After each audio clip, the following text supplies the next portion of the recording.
Hello అండి, welcome back to our channel. గుండెండి గుడి గంటలు రాబోయే ఎపిసోడ్ చాలా ఇంట్రెస్టింగ్గా ఉంటుందండి. ఎపిసోడ్లో ట్విస్ట్ అయితే ఉంటుంది.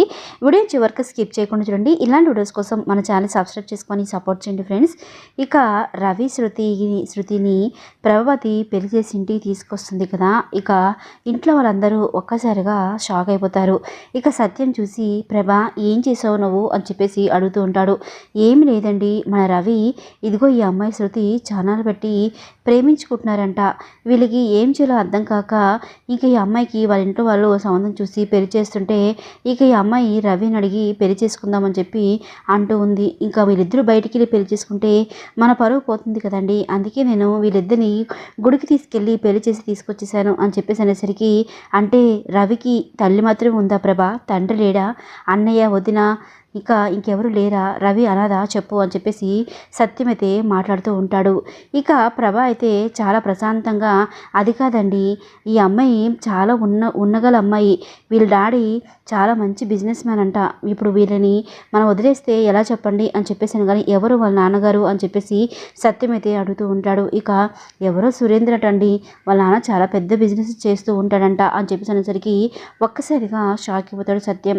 నువ్వు అసలు ఏం చేస్తున్నావు, నీకు అర్థమవుతుందా ప్రభా, వీళ్ళ నాన్న అసలు మంచివాడే కాదు, నాకు పెన్షన్ రాకుండా చేశాడు, అంతేకాదు ఇక బాలుని అరెస్ట్ చేయించింది వీళ్ళ నానే, ఇలాంటి వాడు కూతురు నువ్వు తీసుకొచ్చి ఇంటి కోడలుగా పెడుతున్నావంటే నిన్నేమన్నా నాకు అర్థం కావట్లేదు అని చెప్పేసి సత్యం అయితే అంటూ ఉంటాడు. ఇక ప్రభావతి, అది కాదండి, వాళ్ళ సంగతి మనకెందుకు చెప్పండి, అమ్మాయి చాలా మంచి అమ్మాయి, మన రవి ప్రేమించాడు, వాళ్ళిద్దరూ ఒకరినొకరు ఇష్టపడినప్పుడు వాళ్ళని ఎందుకు దూరం చేయాలి చెప్పండి అని చెప్పేసి అంటూ ఉంటుంది ప్రభ. ఇక సత్యంకి చాలా కోపం వచ్చి ప్రభావతి చంప అయితే పగలగొడతాడు. అప్పుడే అక్కడికి బాలు అయితే వస్తాడు. ఇక ఏం జరుగుతుంది ఇక్కడ అని చెప్పేసి ఇల్లంతా చూసేసరికి ఎదురుగా రవి అలాగే శృతి అయితే ఉంటారు. ఇక రవిని చూసిన బాలుకి చాలా కోపం వచ్చి, ఇవరే నువ్వెంత పని చేసావురా, ఎందుకు ఈ అమ్మాయిని పెళ్లి చేసుకున్నావు అని చెప్పేసి కాదర్ అయితే గట్టిగా పట్టుకుంటాడు. నీకు చెప్పాను కదరా ఈ అమ్మాయికి దూరంగా ఉండమని, నాన్నని అవమానించాడు, అలాంటి వాడు కూతుర్ని పెళ్లి చేసుకుంటావా అని చెప్పేసి చెంప పగల కొడతాడు రవిది. ఇక రవికి కోపం వచ్చి, ఆగనయ్య, నేను పెళ్లి చేసుకోలేదు, అమ్మాయి మా ఇద్దరికి దగ్గరుండి పెళ్లి చేసింది అని చెప్పేసి అనేసరికి ఒక్కసారిగా షాక్ అయిపోతాడు బాలు. ఇక పర్వతం చూసి, ఏమ్మా పర్వతమ్మ, ఇది కూడా నీ ఘనకార్యమేనా అని చెప్పేసి అంటూ ఉంటాడు. ఇక పర్వతి ఏం మాట్లాడకుండా అలా సైలెన్స్గా ఉంటుంది.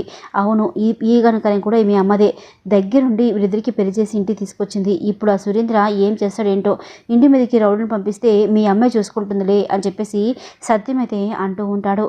ఇక పర్వతి, ఏమండి అని చెప్పి నోర్మి, నువ్వు నన్ను అలా పిలవకు అని చెప్పేసి కోపంగా అంటూ ఉంటాడు సత్యం. ఇక బాలు అయితే, ఏమో పర్వతమ్మ, ఇది ఇంకెన్ని ఆగడాలు చేస్తావమ్మా, ఇంకెన్ని గొప్ప కార్యాలు చేస్తావు, మనోజ్ గడికి అలా చేసావు, నాకు ఈ పూలకంపుకి ఇలా చేసావు, ఇప్పుడు రవి విషయంలో కూడా ఇలా చేసావు, ఇక మీద మిగిలింది ఆ మౌనిక మాత్రమే, మౌనిక విషయంలో ఇంకేం చేస్తావో, అందరి జీవితంతో నువ్వు ఆడుకుంటావమ్మా పర్వతమ్మ అని చెప్పేసి అంటూ ఉంటాడు బాలు. ఇక పర్వతి, ఆపుతావా నువ్వు, నీకు రవి మీద నీకు కుళ్ళు, ఆ అమ్మాయి చాలా ఉన్న అమ్మాయి అని చెప్పి పెళ్లి చేసిన చెప్పి కుళ్ళు కదా నీకు అని చెప్పేసాను. కానీ అమ్మ ఏం మాడుతుంది నీకు అర్థమవుతుందా అని చెప్పేసి రవి అయితే అంటూ ఉంటాడు. నువ్వు ఊరుకోరా, నాకు వీడి సంగతి బాగా తెలుసు అని చెప్పేసి ప్రభావతి అంటూ ఉండగా, నాకు తెలుసు నువ్వు ఇంతకన్నా ఇంకెంత గొప్పగా మాట్లాడతావని అని చెప్పేసి బాలు అయితే అంటూ ఉంటాడు. అప్పుడే డోర్ కొడుతూ ఉంటారు రౌడీలు. ఈ విషయం సురేంద్రకు తెలిసి రౌడీని ఇంటి మీదకి అయితే వదులుతాడు. ఇక సురేంద్ర రౌడీని పంపడంతో ఇక డోర్ తీయండి అని చెప్పేసి దబ్ సౌండ్ రావడంతో ఇంటిలో అందరూ భయపడిపోతూ ఉంటారు. ఇక వెంటనే సురేంద్రకి ఫోన్ చేస్తాడు బాలు. రే, నువ్వేనా రౌడీని పంపించింది మా ఇంటికి, మర్యాదగా వాళ్ళని వెనక్కి రమ్మంటావా, లేదంటే నీ కాలు చేతులు విరగొట్టమంటావా, లేదంటే వాళ్ళ కాలు చేతులు విరగొట్టమంటావా అని చెప్పేసి వార్నింగ్ అయితే ఇస్తూ ఉంటాడు. ఇక శృతి అయితే ఏం మాట్లాడకుండా అలా చూస్తూ ఉంటుంది. ఇక రౌడీలు అయితే డోర్ కొట్టడంతో డోర్ తీసి వాళ్ళని చితకబాదుతాడు బాలు. ఇక వాళ్ళు వెంటనే అక్కడి నుంచి పారిపోతారు. ఇక లోపలికి వచ్చి, నాన్న ఇలా అయితే లాభం లేదు, నేను సురేంద్ర ఇంటికి వెళ్ళి సురేంద్రకి వార్నింగ్ ఇవ్వాల్సిందే, లేదంటే వాడు ఇప్పుడు కాకపోతే వీలు తర్వాత ఇంకొకరు అలా పంపిస్తూనే ఉంటాడు అని చెప్పేసి అంటూ ఉంటాడు బాలు. ఇక శృతి అయితే, ఆగండి బావగారు, నేను మాట్లాడతాను మా డాడీతో, మీరు మాట్లాడొద్దు అని చెప్పేసాను. కానీ నువ్వు చూసి ఇంత పద్ధతిగా ఉన్నావు, మీ నాన్న ఏంటి ఇంత రౌడీగా ఇలా బిహేవ్ చేస్తున్నాడు అని చెప్పేసి అంటూ ఉంటాడు బాలు. ఇక శృతి అయితే ఏం మాట్లాడకుండా అలా ఉంటుంది. నువ్వేం మాట్లాడొద్దు, మీ నాన్నకి నేనే కరెక్టు, నేనే వెళ్ళి చూసుకుంటానులే, నువ్వు ఇంట్లో ఉండు అని చెప్పేసి బాలు అయితే సురేంద్ర ఇంటికి అయితే వెళ్తాడు. ఇక సురేంద్ర వాళ్ళ ఆవిడ డోర్ అయితే తీస్తుంది. ఏమ్మా నీ భర్త గారు ఎక్కడ నీ మొగుడు అని చెప్పేసి అంటూ ఉంటాడు. రే నువ్వెవడరా ఇక్కడికి వచ్చావు అని చెప్పేసి అంటూ ఉంటుంది. నేనెవరు ఇంకా తెలియదా, మన ఇద్దరం చుట్టాలు అయిపోయాం తెలుసా నీకు, నేను నీకు అల్లుడు వరుస అవుతాను అత్తయ్య గారు అని చెప్పేసి అంటూ ఉంటాడు బాలు.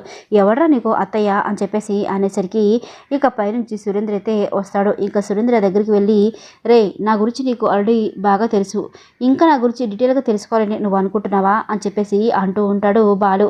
ఇక సురేంద్ర అయితే నా కూతుర్ని లేవ తీసుకొని పెళ్లి చేసుకున్నాడు నీకు తమ్ముడు, నేను మీ తమ్ముడిని వదిలిపెట్టను అని చెప్పేసి అనగానే, నీ కూతుర్ని ఎవరూ లేవ తీసుకొని పెళ్లి చేసుకోలేదు, నీ కూతురే స్వయాన నాకు పెళ్లి చేయండి అని చెప్పి మా అమ్మని అడిగింది, అందుకే మా అమ్మ తీసుకెళ్ళి ఇద్దరికి పెళ్లి చేసింది. ఇందులో నీ కూతురు తప్పులేదు, మా తమ్ముడు తప్పులేదు, అర్థమైందా, వాళ్ళిద్దరూ మేజర్స్, కోర్టుకి వెళ్ళి కేసు పెడితే నీ కూతురు నువ్వు జైలు పాలవుతావు, గుర్తుపెట్టుకో, ఇంకొకసారి నా ఇంటి మీదకి వచ్చావంటే నేను అసలు వదిలిపెట్టను, నీ కాళ్ళు చేతులు విరగొట్టేస్తాను, నా సంగతి నీకు తెలియదు అని చెప్పేసి అంటూ ఉంటాడు. నీకే కాదు నాకు కూడా నా డ్రైవింగ్ సర్కిల్లో చాలామంది ఫ్రెండ్స్ ఉన్నారు, వాళ్ళందరినీ ఇంటి మీద తీసుకొస్తే నువ్వేమి చేయలేవు, అర్థమైందా అని చెప్పేసి వార్నింగ్ అయితే ఇస్తూ ఉంటాడు. ఇక సురేంద్ర మిమ్మల్ని ఏం చేస్తానో నేను చూస్తూ ఉండండి అని చెప్పేసి, నువ్వు మమ్మల్ని ఏమీ చేయలేవు, అర్థమవుతుందా, ఏమీ చేయలేవు అని చెప్పేసి గట్టిగా వార్నింగ్ ఇస్తాడు బాలు. ఇక బాలు అయితే వెళ్ళిపోతుండగా, ఏంటండి వాడిని అలా వదిలేశారు అని చెప్పేసి అంటూ ఉంటుంది. ఇక సురేంద్ర మాత్రం వీళ్ళని ఇలా కాదు, వీరికి ఎలా దెబ్బ కొట్టాలో నాకు బాగా తెలుసు అని చెప్పేసి అంటూ ఉంటాడు సురేంద్ర. కానీ అవతలున్నది మన అమ్మాయి అండి, తను ఎక్కడో దగ్గర సంతోషంగా ఉండేయండి, వదిలేయండి అని చెప్పేసి అంటూ ఉంటుంది. లేదు నేను దీన్ని వదిలిపెట్టదలుచుకోలేదు, అసలు నాకు ఇష్టం లేదు, అసలు అతనన్నా ఇగో వీడన్నా నాకు అస్సలు అసహ్యం, వాడు పెన్షన్ కోసం నా మీద కేసు పెట్టాడు, వీడిని అరెస్ట్ చేయించినా మళ్ళీ నాతో గొడవ పెట్టుకున్నాడు, ఇలాంటి ఇంటికి నా కూతురిల్లు ఉండడం ఏంటి, అసలు వాళ్ళ స్థాయి కాదు అని చెప్పేసి సురేంద్ర అంటూ ఉంటాడు. వెంటనే ఎవరైతే అబ్బాయి తరపున ఉన్నాడో వాళ్ళకి ఫోన్ చేసి ఇక అతనికి చెప్తూ ఉంటాడు. నేను అలాంటి వాళ్ళని చాలామందిని డీల్ చేశాను, నువ్వేం బాధపడకు సురేంద్ర, నేను చూసుకుంటాను అని చెప్పేసి అంటూ ఉంటాడు అతను. ఇక సురేంద్ర అయితే ఫోన్ పెట్టేస్తాడు. ఇంటికి వెళ్ళాక ఇక బాలు శృతితో, నేను మీ నాన్నకి గట్టిగా వార్నింగ్ ఇచ్చాను, నువ్వు దీని విషయంలో ఎలాంటి టెన్షన్ పడద్దు, నువ్వు ప్రశాంతంగా ఉండు అని చెప్పేసి అంటూ ఉంటాడు.